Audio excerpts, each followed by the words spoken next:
नेपाल के पोखरा अंतर्राष्ट्रीय हवाई अड्डे पर रनवे पर 72 सीटों वाले यात्री विमान दुर्घटनाग्रस्त हो गया था। बचाव कार्य जारी है। फिलहाल एयरपोर्ट को बंद कर दिया गया।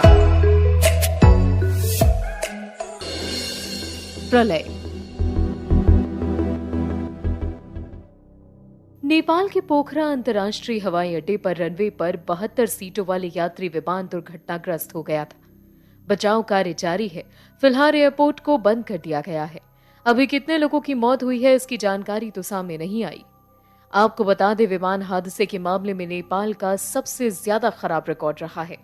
नेपाल में बीते 12 साल में 8 बड़े विमान हादसे हो चुके हैं। 2010 से लेकर अब तक यहां तकरीबन 166 से ज्यादा लोगों की मौत हो चुकी है।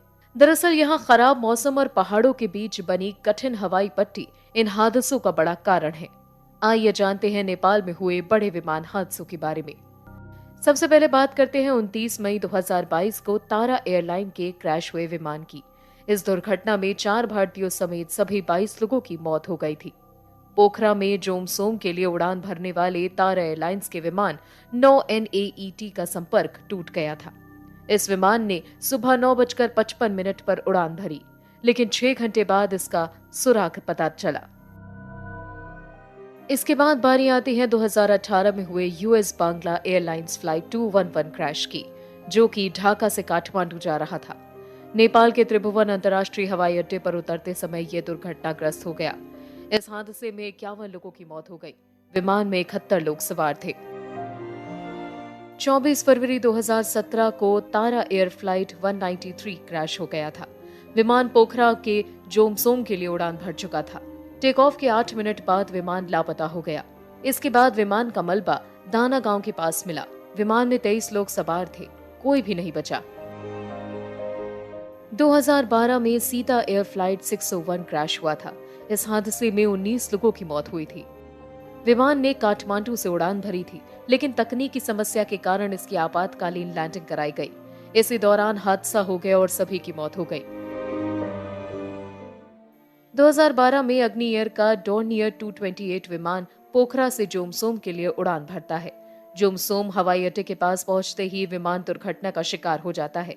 इसमें 21 लोग सवार थे, जिनमें से 15 यात्रियों की मौत हो गई। 25 सितंबर 2011 को बुद्ध एयर का विमान हादसे का शिकार हो गया था। जहाज पर सवार सभी 22 लोग, जिनमें 10 भारतीय नागरिक भी शामिल थे, मारे गए। 15 दिसंबर 2010 को तारा एयर एक विमान क्रैश हो गया। टेक ऑफ के तुरंत बाद विमान दुर्घटना का शिकार हो गया। चालक दल के 3 सदस्यों सहित जहाज पर सवार सभी 22 लोग मारे गए। 2010 में अग्नि एयर फ्लाइट 101 के विमान का संपर्क टूट गया था। ये विमान काठमांडू से उड़ा था। उड़ान भरने के 22 मिनट बाद विमान दुर्घटनाग्रस्त हो गया और इसमें सवार सभी 14 लोगों की मौत हो गई। नेपाल में विमान हादसों का काफी बुरा रिकॉर्ड रहा है। ये आपको इन सारे हादसों से पता चल गया होगा। आज के लिए इतना ही। मिलेंगे आपसे प्रलय के अगले अंक में।